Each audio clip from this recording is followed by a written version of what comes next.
গতকালকে এদিক ওদিক ঘুরতে ঘুরতে চলে গেছিলাম শ্রীরামপুরের পাঞ্জাব রেস্টুরেন্টে।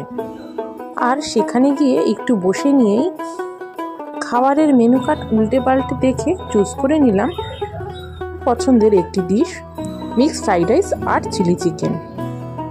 আর একটু অর্ডার দিয়ে ভালো করে দেখে রেখে নিয়ে বসে রইলাম খাবারের অপেক্ষায়। আপনারা চাইলে পজ করেও মেনু চার্টটি দেখে নিতে পারেন। আর অপেক্ষা করতে করতে আপনাদের এই রেস্টুরেন্টের ভেতরের ভিউটা দেখিয়ে নিলাম।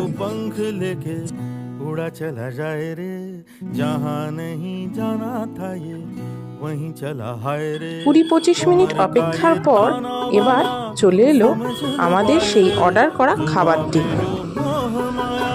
এক কথায় বলতে পারা যায় খাবারটি ছিল অসাধারণ, আর খাবারের কোয়ালিটি আর স্বাদ নিয়ে কোনো কথাই হবে না।